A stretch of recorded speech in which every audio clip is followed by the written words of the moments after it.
to refine the Trinitarian vocabulary. Wala pa tayo ang series natin ay hindi pa tungkol sa Christology. Praying ako na next year, magkaroon tayo ng development ng Christology. Nasa Trinitarian tayo. Pero kaya ako siningit yung Chalcedon, kasi kapag ni-refine natin ang ating lengguwahe patungkol kay Kristo, implied na doon, automatic, nako-correct din ang iyong understanding sa Trinity. May connection yan. Hindi pwedeng wala. Okay? So now, tingnan natin, ano nangyari? Ano yung mga outcomes pagkatapos ng Chalcedon? Post-Chalcedon, key outcomes. Kagaya nung last lecture ko, tinignan ko din yung key outcomes ng Constantinople, right? Post-Constantinople. Ngayon naman, let's look at some post-Chalcedon key outcomes. While the council's focus was on Christology, it solidified, it solidified the specialized vocabulary previously established in Nicaea. Okay? Ang galing nung, in order for the bishops, and when I say bishops, the pastors, okay? In order for them to better articulate and combat yung kinakalaban nilang heresy, gamit din nila to. Gamit din nila yung mga previous na creeds na nakatulong sa kanila. Okay? Gamit nila yung mga salitang ousia, hypostasis. Gamit nila yon, which, again, nababasa natin from this. Una, dito pa nga lang eh. Pero dito, while wala naman yung ousia at hypostasis, the bishops who attended the Council of Constantinople, like the Cappadocian Fathers, ganun ang lengguwahe nila. Ousia. Ousia means nature. Hypostasis means person. Okay? So,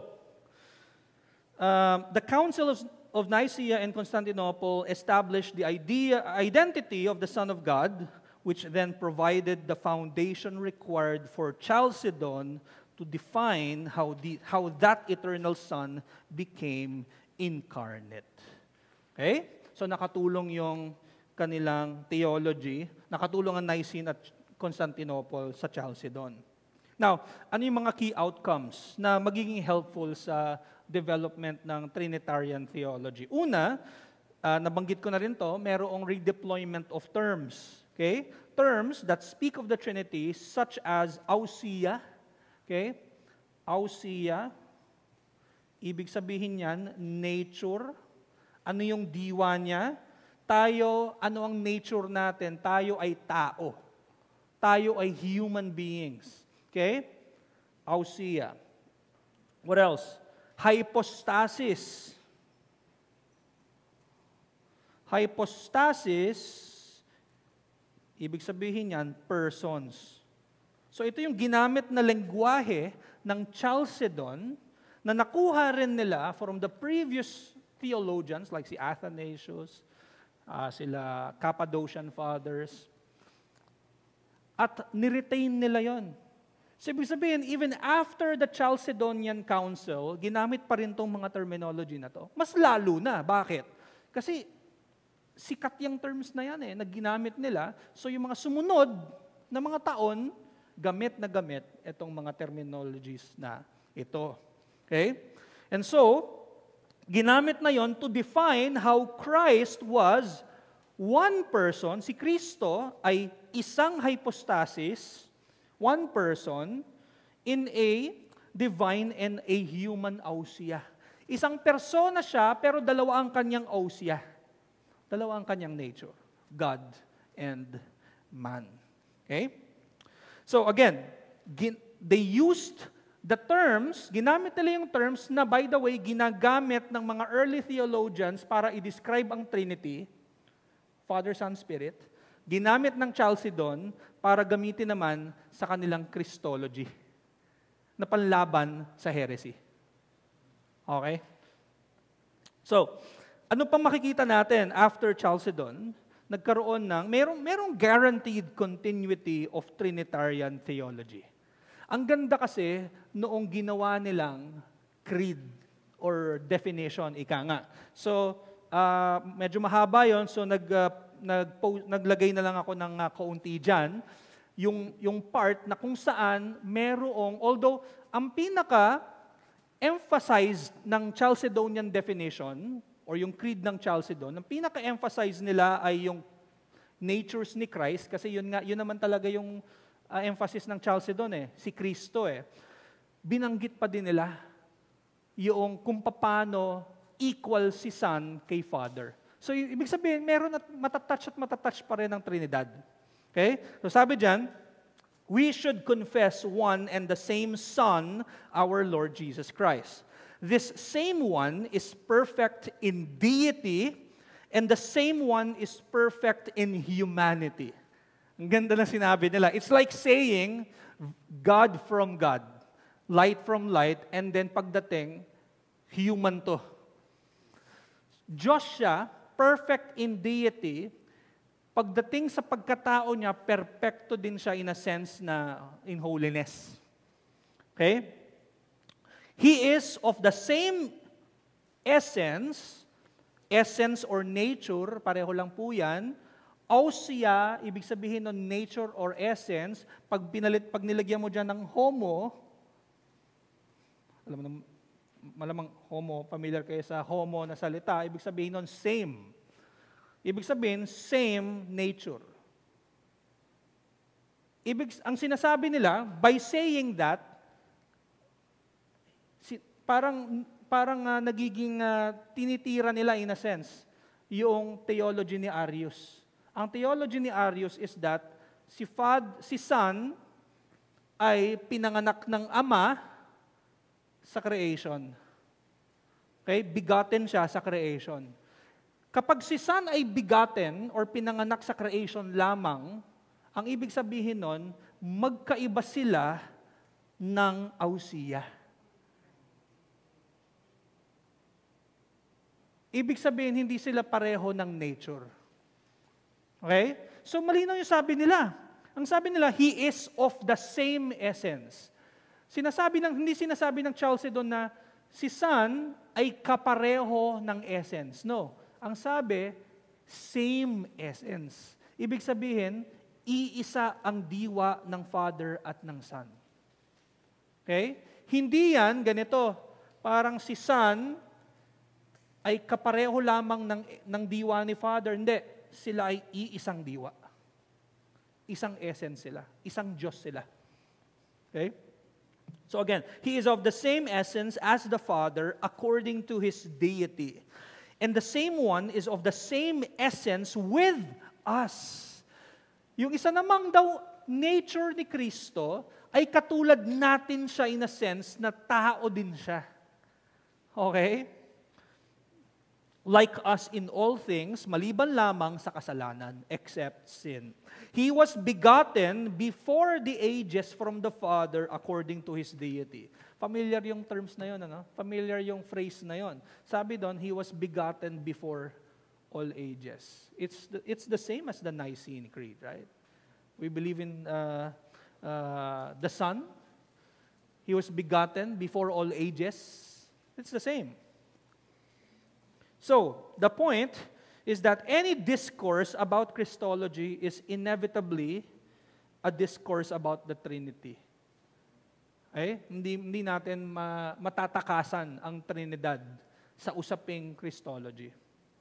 Now, merong dalawang prominent figures nung time na yon. Okay? From 451, eto na, mapunta na tayo sa 6th century, 7th century, 7th to 8th century. Medyo malaki na yung talon natin. Okay?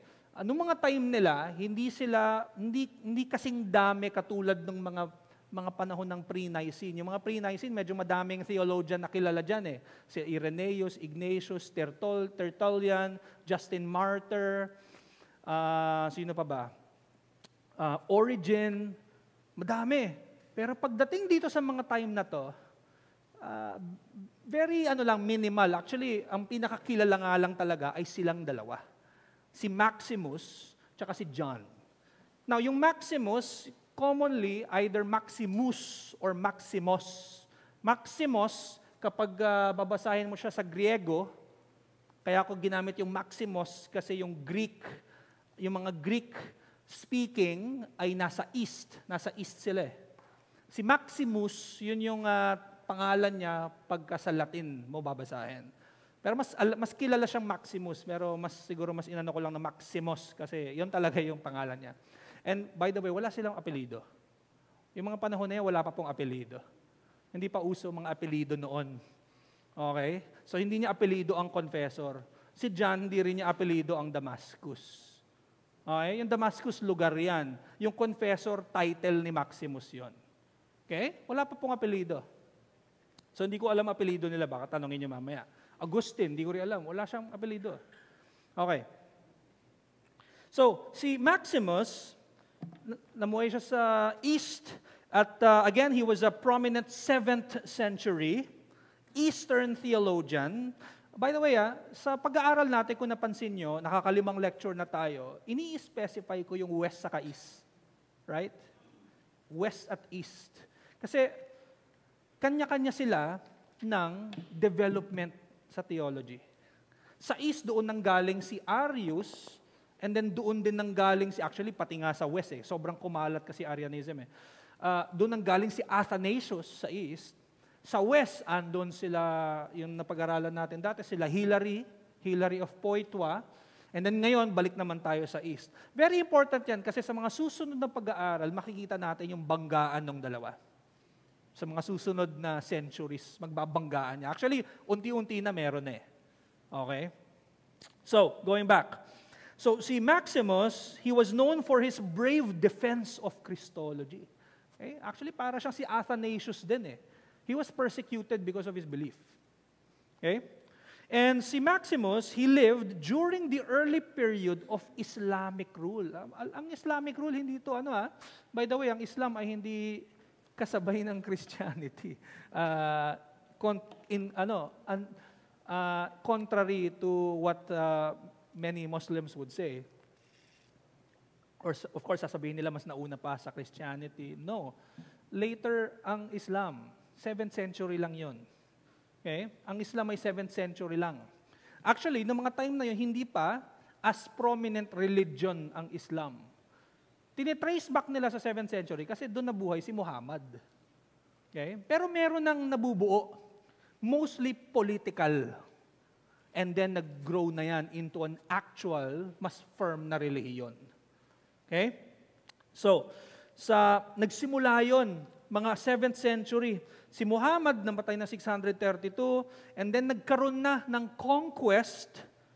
Nangyari yan noong 630, buhay pa si Maximus noon. Okay? May mga followers na si Muhammad noon, kaya nilagay ko Muslim. Okay? So, they conquered the East.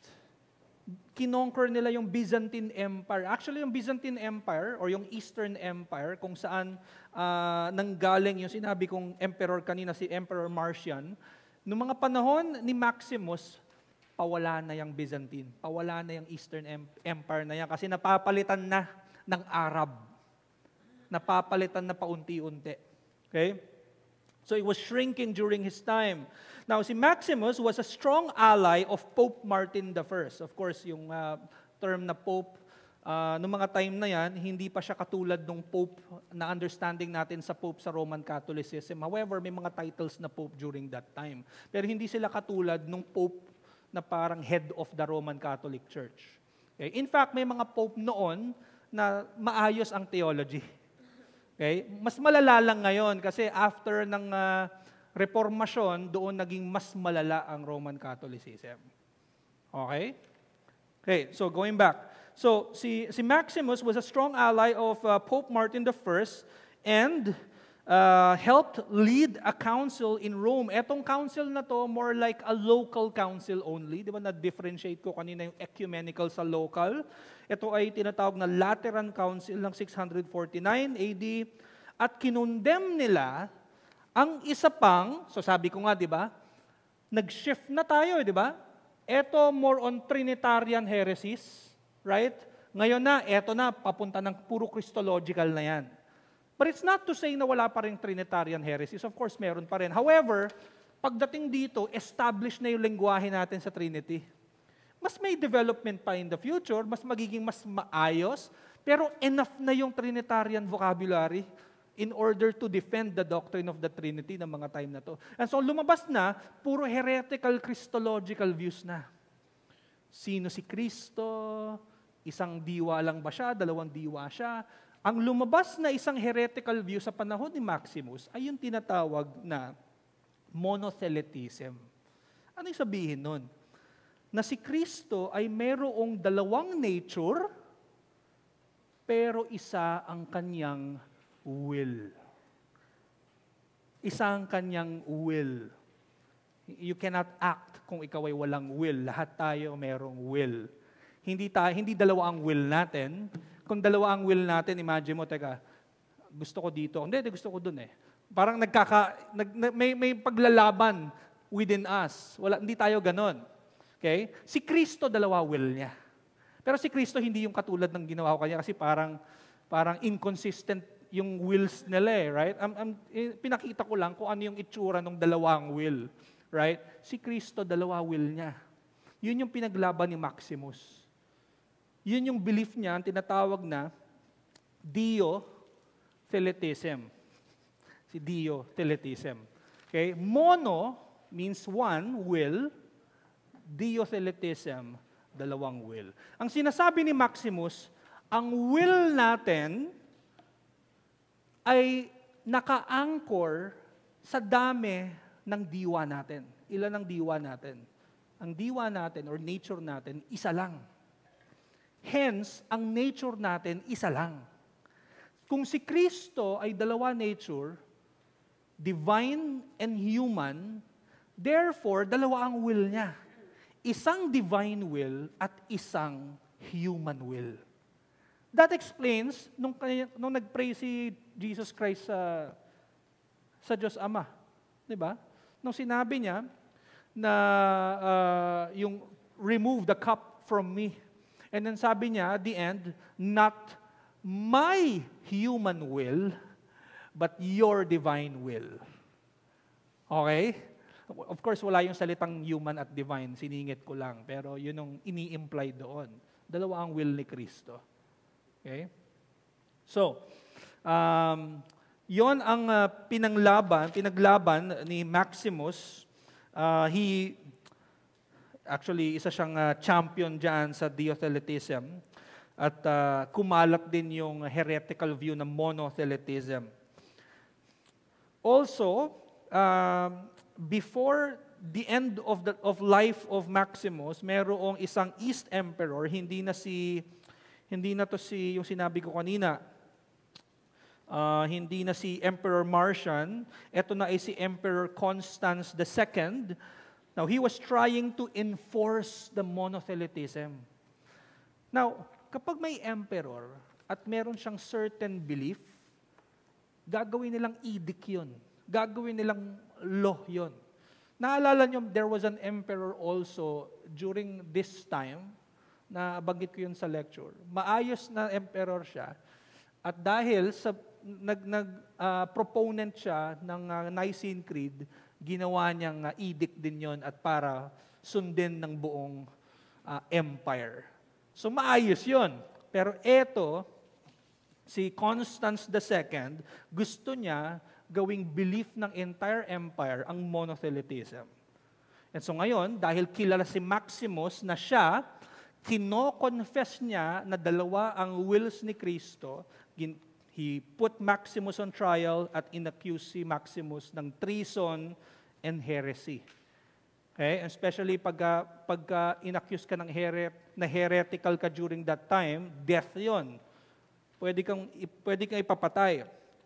Now, he was brutally punished in 662 because he refused to renounce his beliefs. So pinaparecant siya. Okay? Bawiin daw niya yung kanyang paniniwala na dalawa ang will ni Kristo. By the way, ganun katindi no, ng mga time na yun. Ano? So imagine mo yung freedom natin sa ating beliefs ngayong time na ito. No? No, parang ngayon nga, pwede kang mag-preach outside nang hindi ka huhulihin. Pero noong mga time na to, it's a matter of life and death. Ika nga. So, ginawa sa kanya, yung mga sundalo, they ripped out the tongue, yung dila ni Maximus.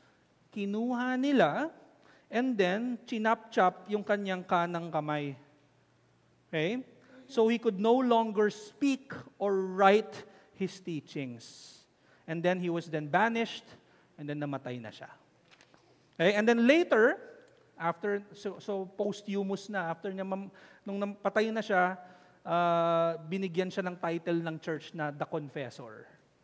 Okay? Yung nawala ng dila dahil sa kanyang pag-confess ng katotohanan, nararapat lang, ika nga ng Christendom na pangalanan siyang Maximus the Confessor. Okay? Now, ano naman ang contributions niya sa Trinity? Sa lengguwahe ng Trinity. Nabanggit ko na yung contribution niya sa Christology, pero ano naman yung sa Trinity? Yung pag-articulate ng Trinity by using the terms monad and triad. In other terms, monad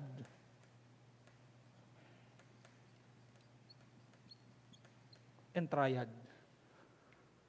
Ibig sabihin nun, the language of monad and triad acts, according to Andrew Louth on classical Trinitarianism, as a kind of insurmountable roadblock to reason's search to understand God. Kumbaga, pag i-describe daw, para kay Maximus, ang proper, quick description patungkol sa Diyos, siya ay monad and triad.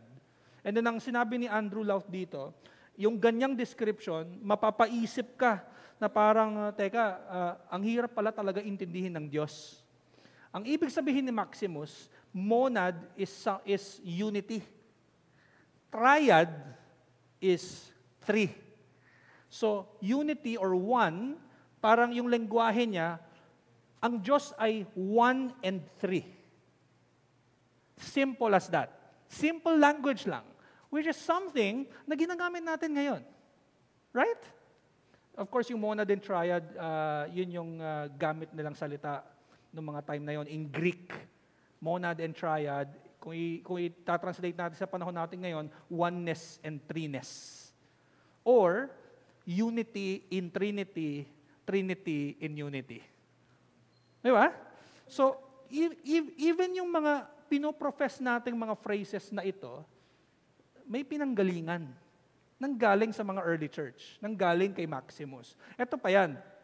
Itong mga salitang to, philosophical languages to. Siguro kung nasubaybayan ninyo yung ating Sabbath school, like kunwari yung sa simplicity, marami tayong mga ginamit doon na philosophical terms like substance, accidents, potentiality, actuality, mga philosophical terms sila na useful para mas ma-communicate natin ang theology. Ganun ang ginawa ni Maximus. Gumamit siya ng mga philosophical terms na galing pa nga kay Evagrius. He was a known philosopher of the desert ang tawag sa kanya. Kinuha niya yon dahil may idea si Evagrius na ang Diyos ay isa at tatlo. Ginamit din niya yon para i-point sa totoong triune God. Ginamit ni Maximus yung mga terms na iyon. And by the way, marami pong ganoon sa early church and even sa mga centuries ago, gumamit sila ng philosophical terms para mas ma-define kung sino ang Diyos. At walang masama doon. It's not to say na hindi sila gumamit ng biblical passages. Of course, gumamit din sila noon. Okay? But in order to better articulate ang kanilang mga doktrina, very helpful ang philosophy. Okay? Ika nga, merong famous phrase about that, ang sabi, philosophy is the handmaid of theology. Malaki ang tulong ng philosophy sa theology. I would even say, hindi natin mababanggit yung mga terms na Trinity, ousia, hypostasis. These are philosophical terms. Galing to sa Stoic. Ang nature, ousia, stoicism, Stoic metaphysics, galing yan doon. Okay?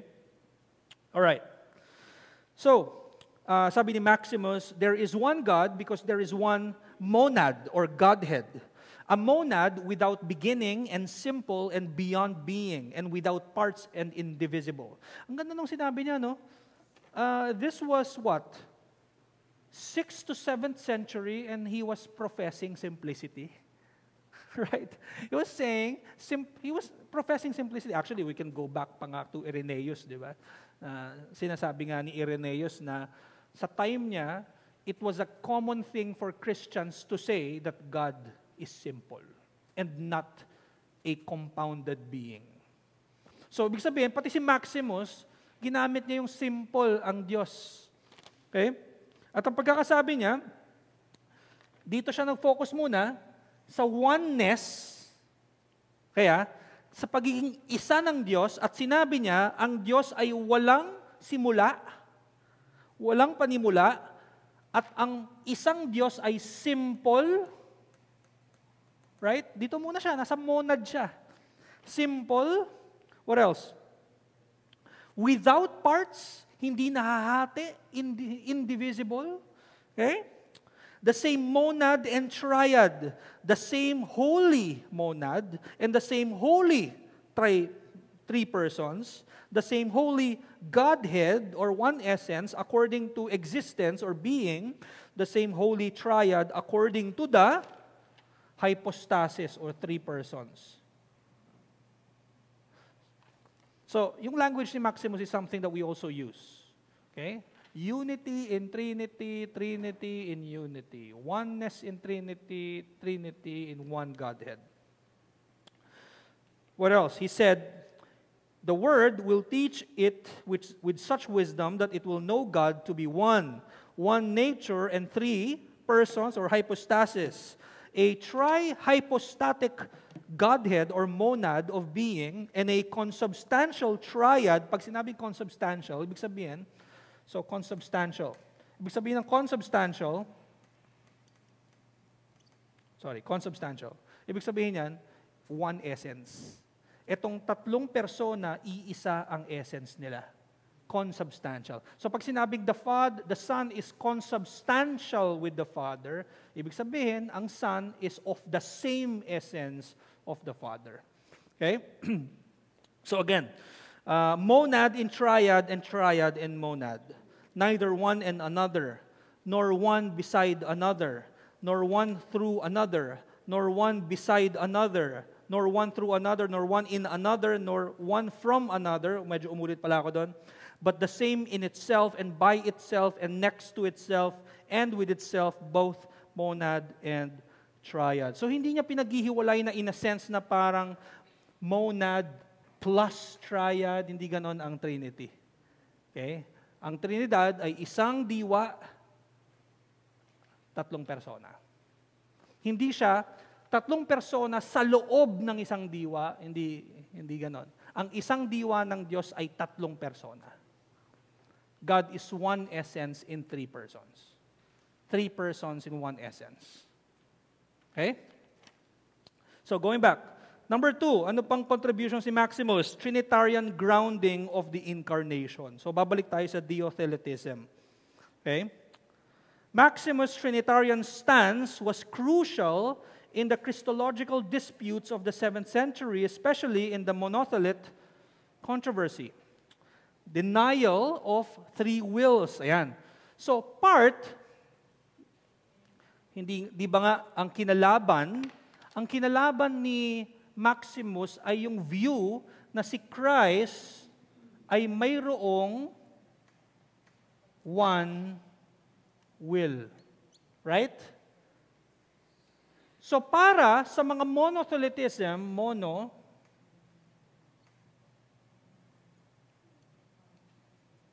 para sa monothelitism, ang will ay hindi naka-anchor sa nature. Saan? Sa person. Hindi sa nature.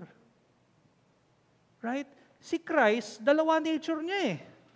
Di ba? God and man. So dito tayo, sorry. Si Christ, divine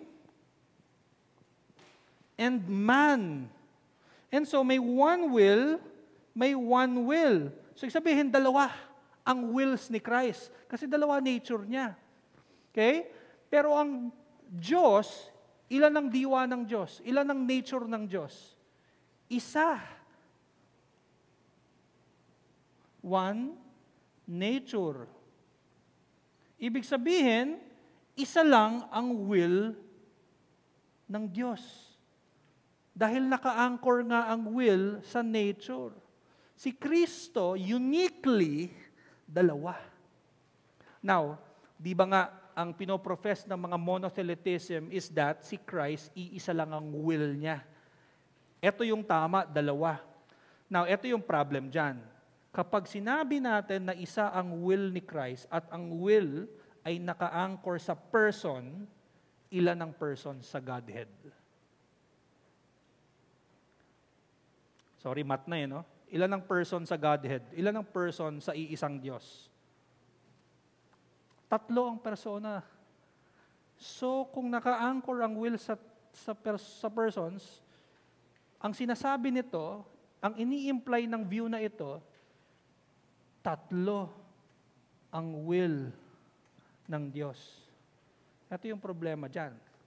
Pag ginawa mong 3 ang will ng Diyos, right, magkakaiba sila ng kanilang layunin at nagkakasundo na lang sila. Nagkakaroon ng harmony yung 3. Hindi gano'n ang Diyos natin. Okay? Problema yan. Pag sinabi mong 3 ang kanilang will, ultimately, you're saying 3 ang kanilang diwa. At kapag 3 ang kanilang diwa, anong sabihin nun? Ibig sabihin nun, 3 din ang Diyos.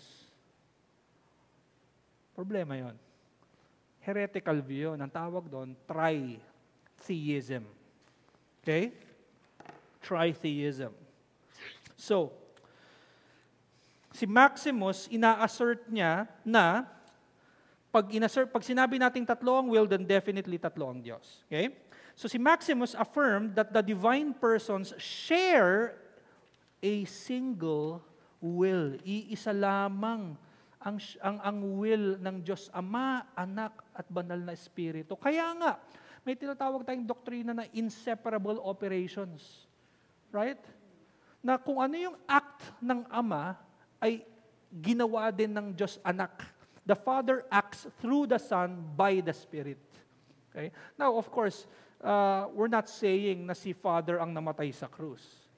But we're not saying as well na sa pagkamatay ni Kristo ay walang kinalaman or walang act si Father sa pagkamatay ng anak. No, meron. Inseparable ang kanilang mga act. Okay? Meron lang appropriate. For example, yung pagkamatay, mas appropriate yon sa Son at hindi sa Diyos Ama. Kasi si Son ang may katawan. Humanity. Okay, going back. So this single will of God is exercised by each person inseparably through the same divine essence, but distinctly according to their relational order. The Father acts through the Son, and the Son acts from the Father, and the Spirit acts from the Father and the Son. So si Maximus, ang pinaka-main concern talaga niya ay Christological, na si Kristo ay God-man, at dahil dalawa nga ang kanyang nature, therefore dalawa ang kanyang will. Sabi ni Maximus, noon sa, meron siyang kausap, si Pyrrhus. Si Pyrrhus ay monothelitist. Okay? Ganito ang view ni Pyrrhus. Sabi ni Maximus, for as the number of his natures, he is also one Christ. To think and speak piously did not divide Christ. Not only that, but also the difference of the natures being preserved should stand beside each other in oneness. So also, the number of wills and operations is essentially attributed not to the person, but to his natures. For he himself was able to will and to act according to both of his natures, as it has been said, for our salvation. Okay? So Maximus was saying na necessary ang dalawang will ni Christ para sa kaligtasan natin. Okay? Pangatlo, ano pa ang contribution ni Maximus? Merong distinction of principle of being and mode of existence. Ano tong distinction na to? This address the status of unity versus that of hypostasis. So parang monad and triad din siya. Yung principle of being speaks of kung ano siya, what it is, or yung parang essence niya. And then yung mode of existence, kung paano nag-i-exist yung tatlong persona. Okay? So, principle of being, pwede nating sabihin, it also speaks of essence, what is God. Yung mode of existence speaks of kung paano nag-i-exist si Father, si Son, si Holy Spirit in the Godhead. Now, meron tayong ginagamit na term dito na mas nag-develop pa sa confession natin. Right? May makakapagpaalala ba nun? Yung kung paano sila nag-i-exist, may term doon eh. Naalala nyo ba? Subsistence. Right? The Father is of none. The Son is begotten from the Father in eternity. The Holy Spirit proceeds from the Father and the Son. Now let's go to John Damascene or John of Damascus. Yung Damascene ay pareho lang ng Damascus yon. Hindi niya apelido yan. Walang mga apelido ng mga time na yon. Just like I said. Mas maayos pala yung blue. Okay. Si John,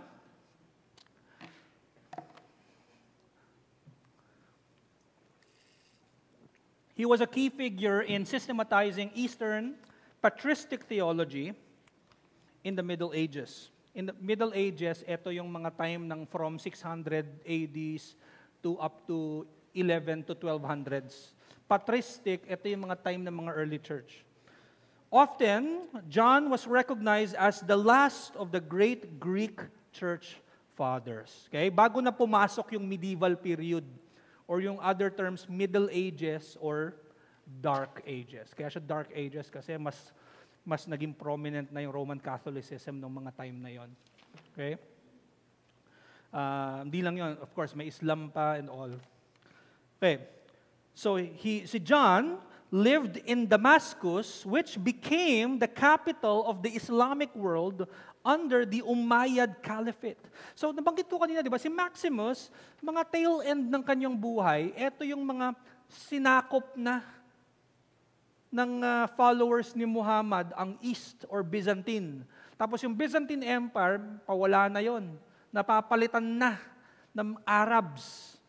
Now, si John of Damascus, nabuhay siya, established na yung Arabs sa East.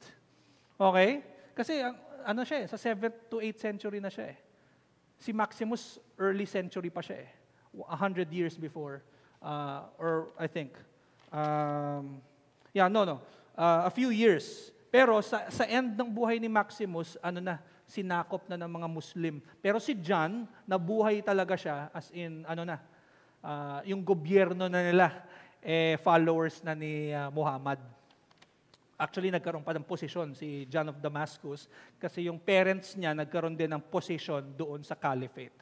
Pero Christian si John. Okay? So, he held an official position in the government. Such position granted him safety as a Christian living under the Muslim rule. Okay? Sa panahon natin ngayon, medyo imposible to. Right? Lalo na yung mga talagang hardcore na Islam. Right? Sa panahon nila, medyo starting pa lang ang Islam eh. Hindi pa katulad ngayon. Okay? So si John, nabuhay pa siya ng peaceful pa. Okay? There are some other accounts na sinasabi, si John of Damascus daw, he was paying tax. Kasi sa Islam ngayon, merong mga Islamic rules na hahayaan nila ibang religion to live. However, kailangan mo magbayad ng napakalaking tax. However, hindi yun proven kasi very later doctrine na ng Islam yun eh.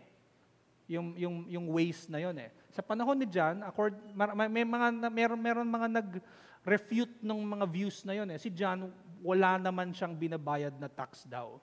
Okay? Talagang early Islamic period kasi yon at may posisyon pa siya, hence very safe siya tsaka yung family niya doon sa lugar na iyon.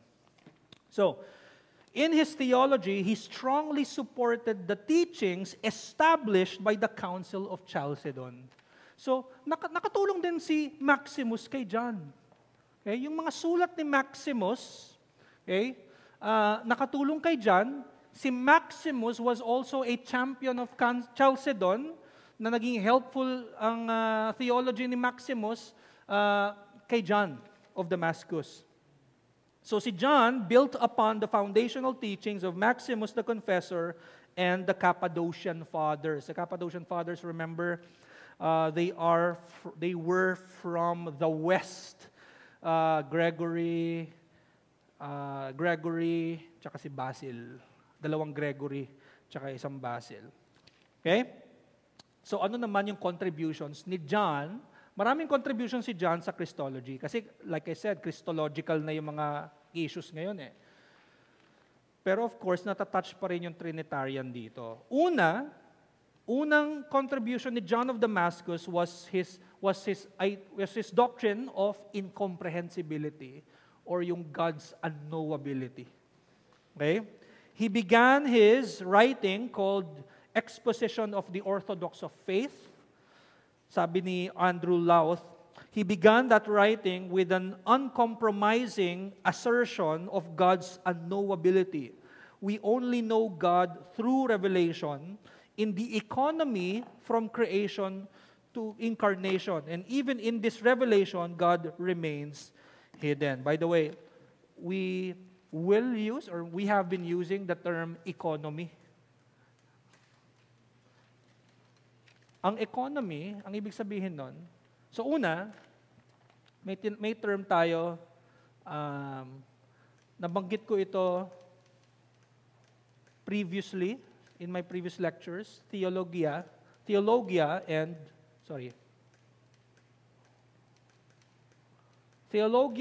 oikonomia.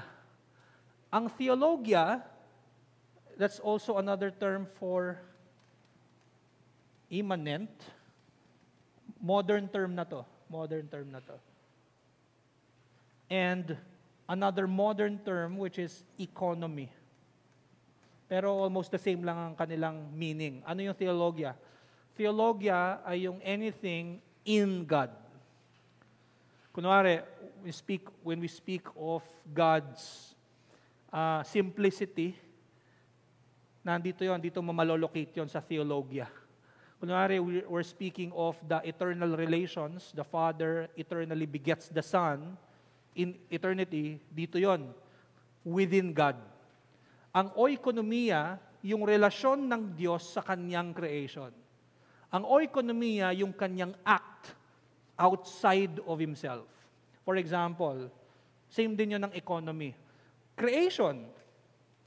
Ang creation, nung ginawa ng Diyos ang heaven and earth, hindi mo yun malolocate sa theologia or sa immanent, pareho lang yun, immanence, hindi yun within God, it's outside of God. That's oikonomia. Incarnation, dito din yun, that's outside of God. Okay? Ano pa? Pagmamahal ng Diyos, love of God, saan natin yun malolocate? Dito o dito? Sa tingin niya?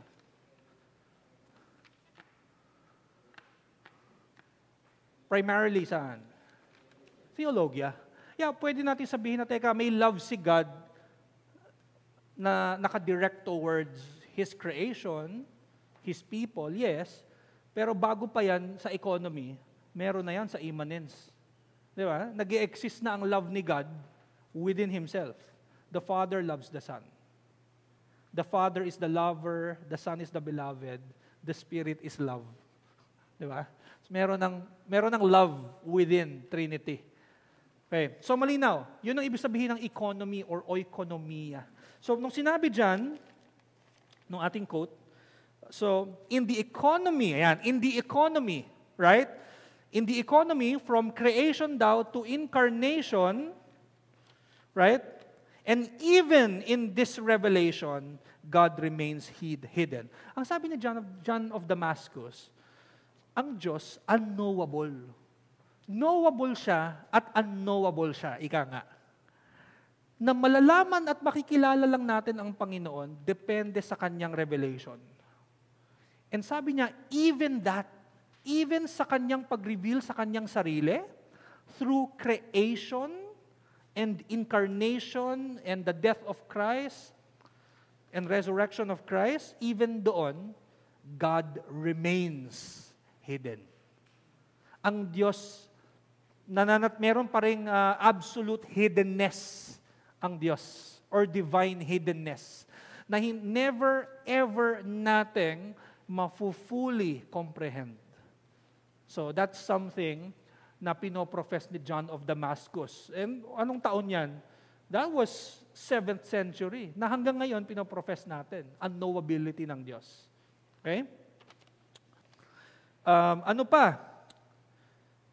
Definition of mutual indwelling. Okay? Medyo napag-aralan natin to in the past. Ito yung tinatawag na perichoresis. Perichoresis. Isa, si John of Damascus, sa mga unang nag-proclaim or mas nag-articulate rather ng perichoresis na doktrina. Okay? Ano yung perichoresis? Balikan natin, no? Or ang tinatawag na mutual indwelling. Perichoresis. Or mutual indwelling. Ano yung sabihin yan? Because the divine essence is common to each person, the Father, Son, and Holy Spirit mutually indwell or interpenetrate one another. For example,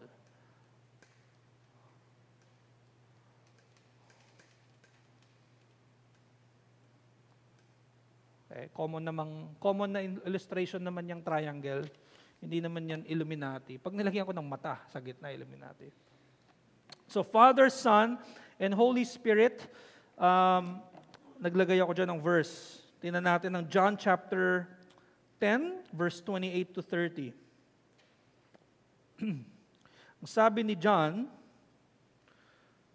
ni Christ rather, I give them eternal life, and they will never perish, and no one will snatch them out of my hand. Si Kristo yan. He was talking about His church. He was talking about His body. Walang ibang makakasnatch away from Christ. Okay? Walang makakahila paalis sa Kanya ng Kanyang iglesia or Kanyang bayan. And then He said, verse 29, My Father who has given them to me is greater than all, and no one is able to snatch them out of the Father's hand. Okay?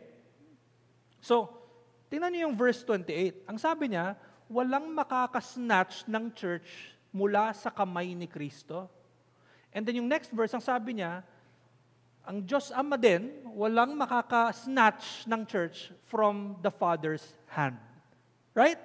Now, una, syempre, kaklarify ko, walang kamay ang Diyos. Okay? Just to clarify, walang physical na kamay ang Diyos. Kasi ang Diyos ay spirito. He is a spirit. He does not have a body like ours. Okay? So, ito ay, of course, figurative language lamang ito para mas maintindihan natin yung security natin. Kasi, di ba, sa pananalita natin, hindi mo pwedeng tanggalin yan mula sa kamay ko. It speaks of, secured to. In that same way, ganun din itong mga salitang ito. Hindi ibig sabihin na siya'y may kamay. Pero ang kailangan yung manotice is that, yung kamay ni Kristo, kamay din ng Ama. Right? It's as if they are one. Which is in fact, yun yung basis ni Kristo. Kaya sinabi niya yung next. Sabi niya, verse 30, I and the Father are one. Now, gusto ko iklaro.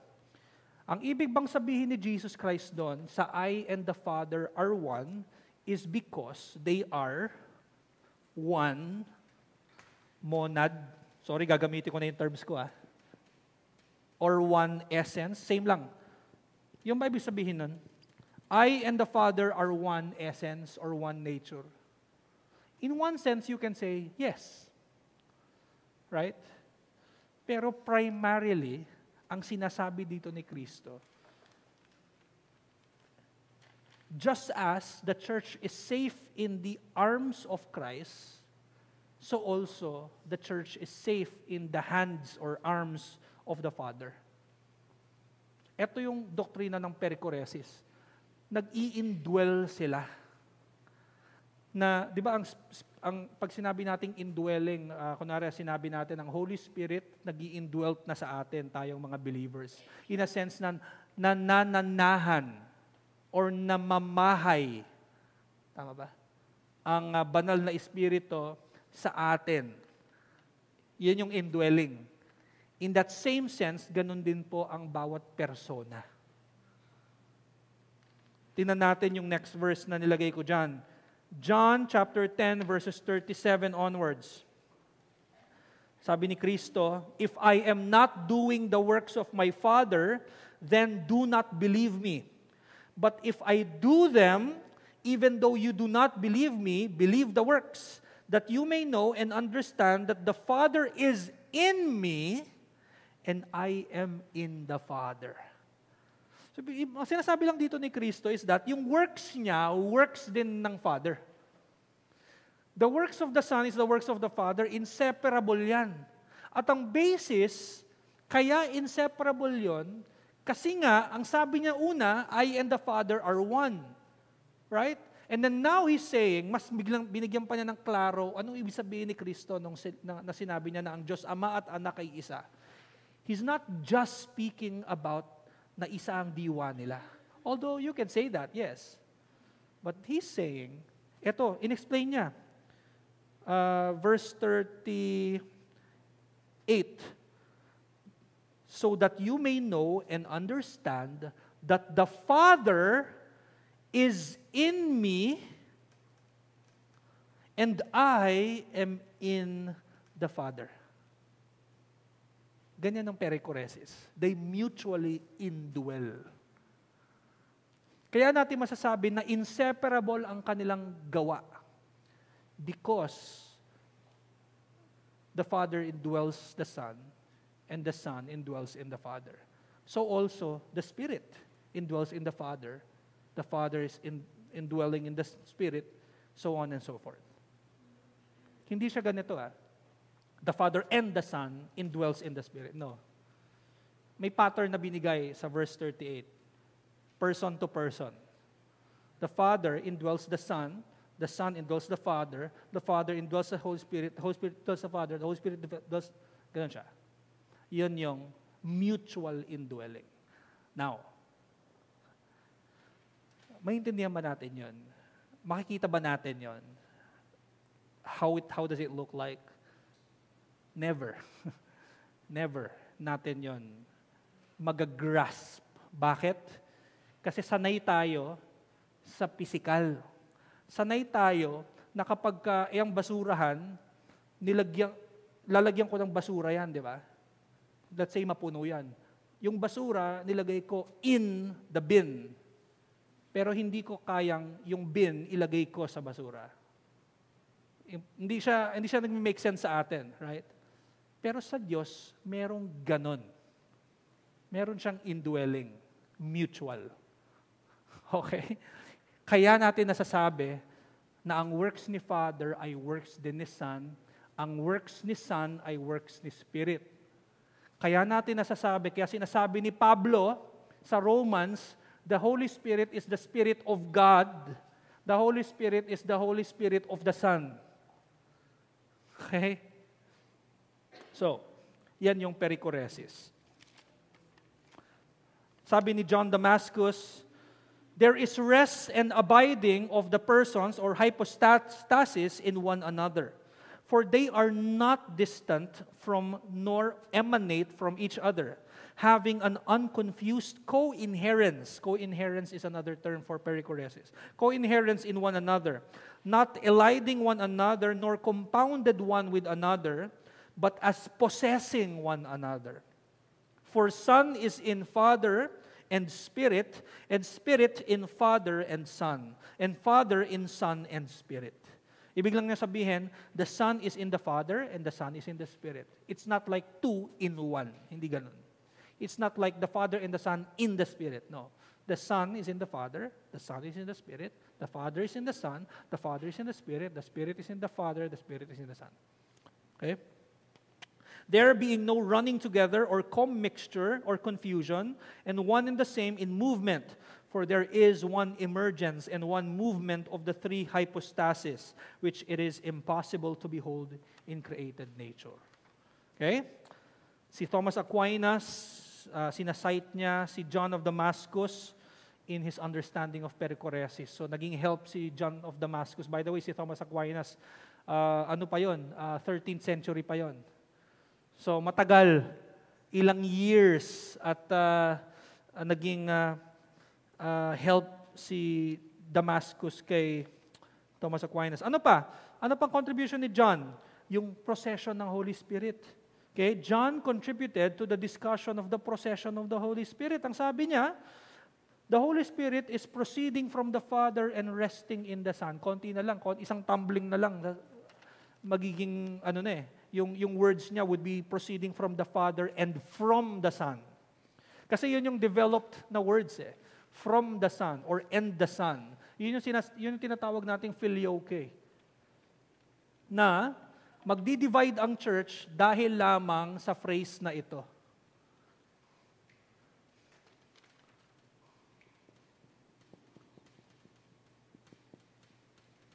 And the Son.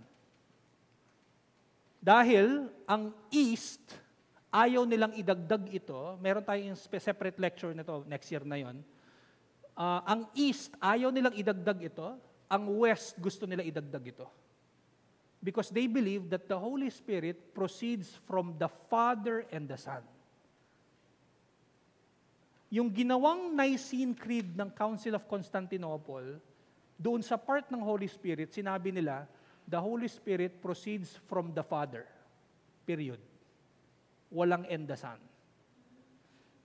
Nung nire-recite natin kada afternoon worship, meron nito. May filioque. Filioque ang tawag dyan. Filioque. Filioque. Clause. Diyan mag-aaway ang East and West. Okay, of course, marami pang nag-develop na disagreements, pero mainly ito. So makikita natin, ito yung makikita nyo. Si John of Damascus, galing yan East. Pero ito pinoprofess niya. Di ba? Pero in later years, i-deny yan ng East. Pero si John of Damascus, early in the eastern side, siya pinoprofess niya si Holy Spirit, hindi lamang nanggagaling kay Diyos Ama, pati siya ay nanggagaling din sa Diyos Anak. What else? Ang contribution ni John of Damascus, yung kadalasang contribution din ng maraming early church, eternal generation of the Son, na sinasabi na ang Diyos Anak ay begotten or pinanganak sa Tagalog. Kulang na kulang tayo sa ating lengguwahe, yun lamang ang Tagalog ng begotten. Diyos Ama, He eternally begets the Son. So, John of Damascus believes that. So, sabi ni John, for we hold that it is from Him, that is, from the Father's nature, that the Son is generated or begotten. And unless we grant that the Son coexisted from the beginning with the Father, by whom He was begotten, we introduce change into the Father's subsistence. Because not being the Father, He subsequently became the Father. Medyo malalim yon, so ginawa ko, in-explain ko sa next point. Sabi dyan, lagay ko, he argued that if we do not acknowledge that the Son has always existed with the Father, then the Father Himself changed from not being a father to becoming a father later on. Okay? So, ang sinasabi lang ni John is that kailangan i-profess natin na kaya si Son, not because siya ay pinanganak sa creation. No, Son na siya bago pa magkaroon ng creation. Yon ang relationship ni Father, Son, and Holy Spirit. He's not the Son because of creation or because He was begotten in creation. No, He's the Son because He is begotten in eternity.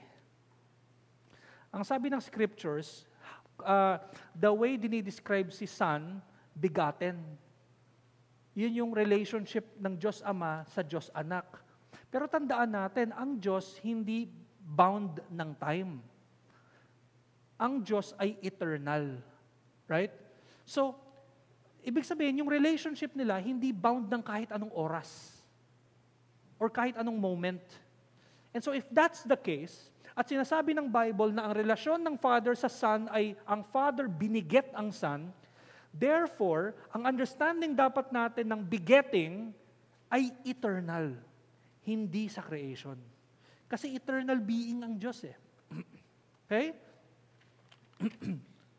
So, His understanding of eternal generation, ito napakaganda ito, His understanding of eternal generation is the Father communicates His essence to the Son. Anong ibig sabihin daw ng ang Diyos Ama ay eternally begets the Son? Ang ibig sabihin nun, si Father, kino-communicate niya ang kanyang diwa sa anak. Kino-communicate. Okay? Yung term na communicate, it's a common term. Kapag kunwari tayo ay magkakaroon ng anak, ako, kinommunicate ko ang buhay or seed of life sa aking anak. Ganun, it's a common term. Kapag magbebeget ka, by the way, ang term na begetting, applicable lamang siya sa lalaki, hindi sa babae. Adam begat Seth.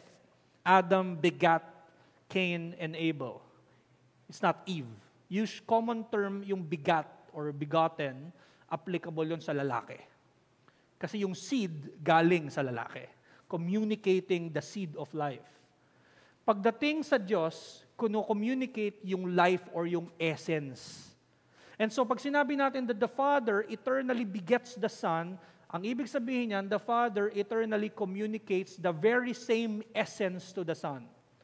Ang ibig sabihin din, when we say that the Holy Spirit is eternally proceeding from the Father and the Son, what it means is that the Father and the Son eternally communicates the very same essence to the Holy Spirit.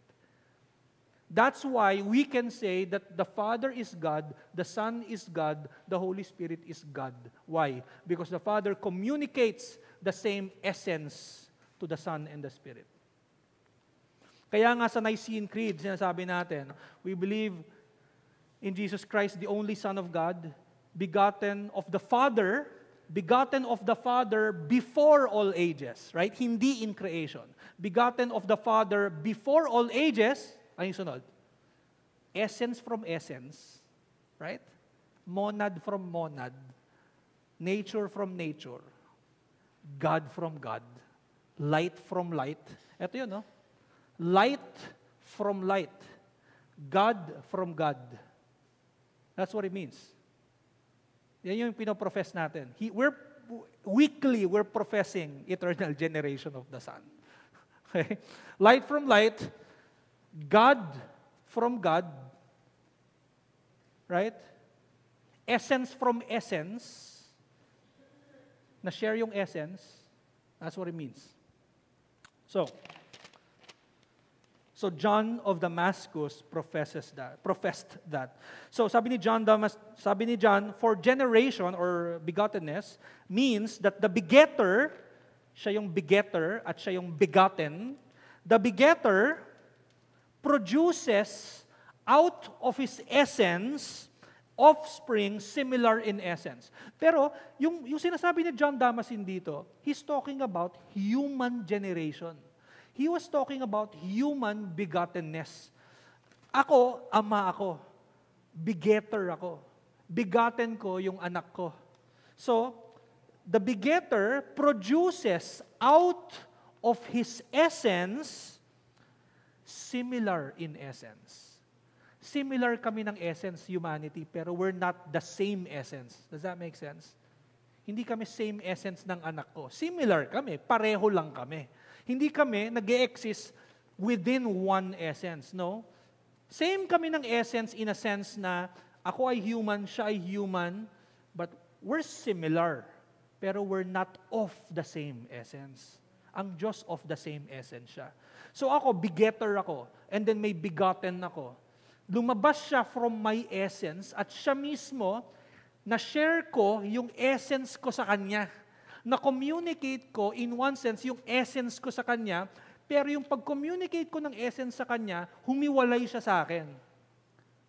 Hindi kami iisang essence dalawa. No, He's a separate human being.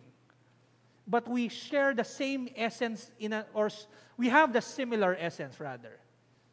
Pero ang Diyos, hindi lumabas ang Diyos anak sa Diyos Ama, na katulad kung paano lumabas ang anak, taong anak, mula sa taong ama. Does that make sense? There's a difference. Sabi ni John Damascene, for generation means that the begetter produces out of his essence offspring similar in essence. But creation and making mean that the creator and maker produces from that which is external and not out of his own essence, a creation of an absolutely dissimilar nature. Okay? Ito si begetter, ito si begotten, same sila ng essence, human. Right? That's their essence. However, at ang kanilang essence ay similar. Similar, pareho. Tao, tao. Pero ang Diyos, Father, Son, ang essence nila ay, ano ba? God, or divine, pero hindi sila similar. Kasi pag sinabi mong similar, one essence similar to another essence. No, hindi. Pagdating sa Diyos, one essence. Same essence. Okay? Alright. Last. Ano pa yung contribution ni John Damascene? Impassibility, immutability, simplicity. Ang impassibility, ibig lang sabihin yan, ang Diyos ay hindi naapektuhan ng kahit anong outside of Himself. Kunwari, nagkasala ka, ang Diyos ay hindi ganito. Uy, nagkasala si ano. Hindi ko alam yun kanina. Ba't ngayon? Hindi ganun ang Diyos. Okay? Wala siyang passions or hindi siya nagkakaroon ng parang kanina ganito pakiramdam niya, ngayon bago na yung pakiramdam niya or yung emosyon niya. Hindi ganun ang Diyos. Wala siyang katawan in order for Him to have such emotions. Okay? Immutability, ibig sabihin niyan, hindi nagbabago ang Diyos. Simplicity, ibig sabihin ang Diyos ay iisa at hindi siya nahahati, hindi siya composed ng maraming bahagi or parts. So, si John defended the eternal begetting of the Father to the Son from teachings that reduced only the begetting in creation. Marami nagsasabi na kaya si Son ay Son dahil nga siya ay pinanganak sa creation, pero si John Damascene, dinefend niya or kinalaban niya yon by saying na ang Diyos ay impassible, immutable, at simple. Ito sabi niya, therefore, with regard to God, who alone is impassible, unchangeable, immutable, and always the same, both begetting and creating are free from passions. For being by nature impassible, so kumbaga, yung begottenness ni Son kay Father, it's not as if there was a time na nagbago. Kumbaga parang si Son ay hindi siya nagbiget before. Walang ganon ng Diyos according to John Damascene. Okay? Ibig na sabihin na yung begottenness ni Son ay hindi siya mutable. Hindi siya nagbago. Like from point A and then now nasa point B na siya. Like before, hindi siya nag-e-exist, ngayon nag-e-exist na siya as a Son. Okay? Sinabi din niya, simple ang Diyos. So yung begottenness ni Son ay hindi Hindi composed ng parts. As if parang nung si Son ay pinanganak, dalawa na sila. Dalawa ng essence. Nahati ang Diyos, hindi ganun. Okay? And so again, for being by nature impassible and not non-transient, since He is simple and non-composite, He cannot, in the nature of things, admit of passion and transience, either in begetting or in creating, nor is He in need of any assistance. Okay? So, quick lessons lang. Una, both Maximus and John of Damascus were prominent figures who served as a bridge from the patristic era.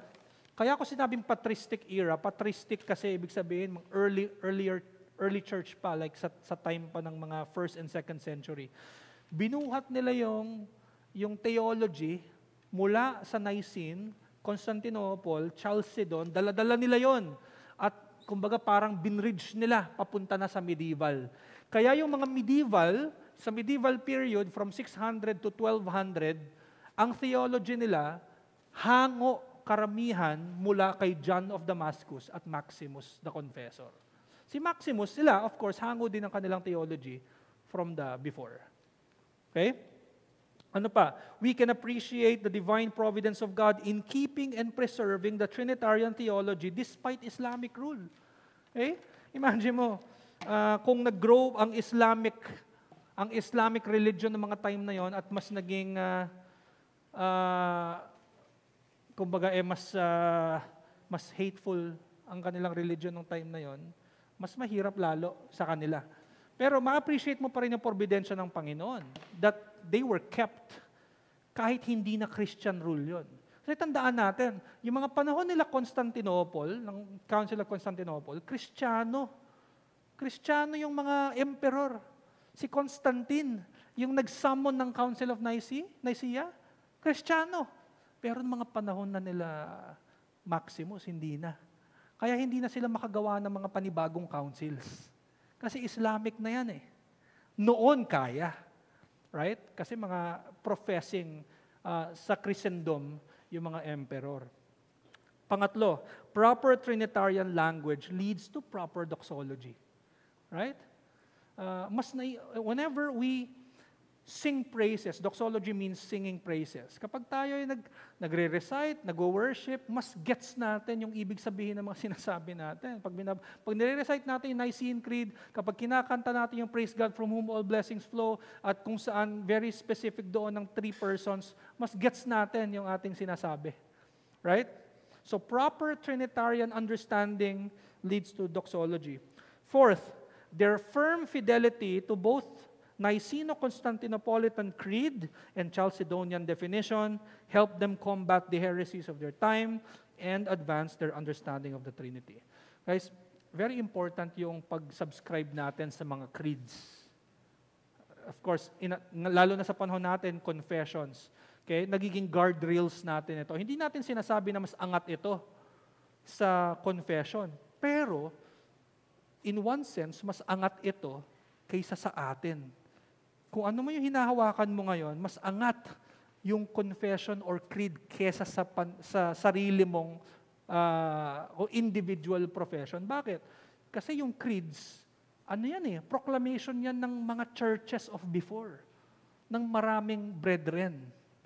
Right? We're not saying na mas angat ang mga creeds over Scripture. No, Scripture of course. Right? Pero we're not also saying na baliwala ang creeds. Okay? Very important yan. That ends our lecture. Questions?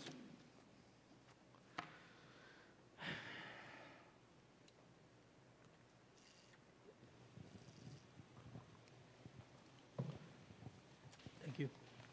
Questions? Yes, Jeng. Pastor, sa may perichoresis, if may mali ba tayong understanding how God mutually dwells yung sa persons nila, maglilid ba to sa heresy or may danger ba doon? For example, pas, yung sinabi mo na mali isipin na the Holy Spirit and the Father dwells in the Son.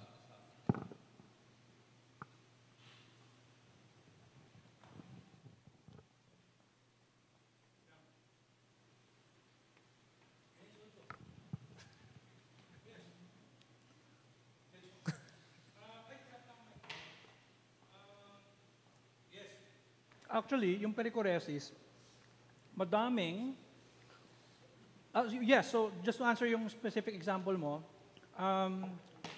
oo, kasi biblical yung kada persona ang nananahan sa isa't isa. Kasi I and the Father. I am in the Father is in me. So very biblical yun. Hindi yung sinabi na I and the Spirit are in the Father. Right?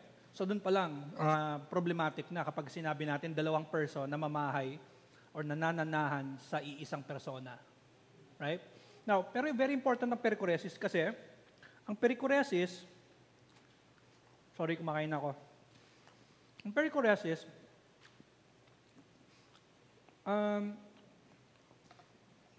panlaban siya sa mga heresies din eh. For example, Arianism. Ang Arianism believes na si Son ay lower essence, which means different essence siya. Right? Kay Father. Pero nung sinabi ni Kristo na ang Son is in the Father, imposible to. Imposible mangyari yon kung lower ang essence ni Kristo. Right? So yung perichoresis, kinakalaban din niya to. Hindi lang yon, pati yung subordinationism. What do we mean? Subordinationism, ito yung si Son ay actually halos pareho lang. Ito kasi, ito yung lower essence. Si Son, creature. Sorry, I stand corrected. Sa Arianism, si Son, creature siya. Imposible yun, di pa pwede yan. Subordinationism, si Son, similar essence lang siya. Ibig sabihin, hindi siya same essence as the Father, mas mababa. Subordinate siya.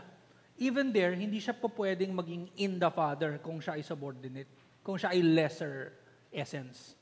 So, yung perichoresis also battles or combats such heretical views. Hindi lang yon, modalism. Modalism, ano bang modalism? Ang modalism, one God, one person. Right? Ibig sabihin, si Father, para siyang, ang Diyos ay parang merong maskara. Ngayon siya si Father, mamaya siya si Son, or later si Holy Spirit siya. So kung titingnan natin sa biblical narrative, sa Old Testament siya si Father. Nung dumating si Kristo, si Father naging Son. Nung umakyat na si Son, nag-ascend siya sa kalangitan, pinadala si Holy Spirit, pero yung Holy Spirit na yon, si Father and Son din yun. Pero yung perichoresis, ang sabi ng perichoresis, I am in the Father, which means distinct sila. Right? So, mahalaga yung perichoresis kasi dadali niya itong mga heretical views na ito. Does that make sense? Yes, Pats, yes.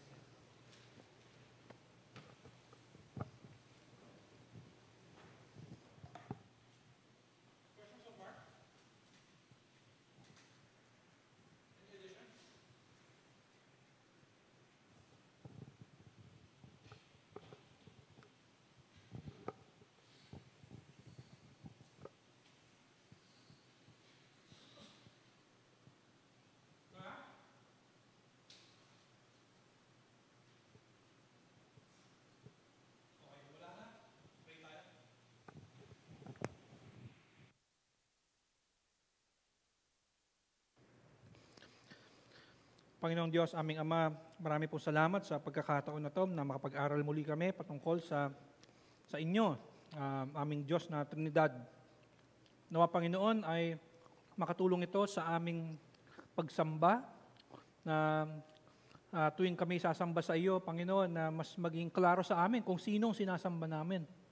At makatulong din ito sa aming sanctification, sa aming Christian life, na mas ma-appreciate namin ang iyong kabutihan na ang pagpapalakas na aming natatanggap mula sa iyong salita ay pagpapalakas na galing sa banal na Espiritu, na siyang din ay act din ng Diyos Ama, Diyos Anak, at pati kayo, Panginoong Diyos. This is also your work. So salamat, Panginoon Diyos, at nawa ma-appreciate namin ang inyong work sa amin, at magkaroon kami ng interest, Lord, na mas pag-aralan palalo ang napakagandang doktrina na ito. At tulungan nyo ang church namin, Panginoong Diyos, na patuloy i-profess ang tamang Trinitarian doctrine. So salamat po muli, ingatan nyo kami sa aming pag-uwi.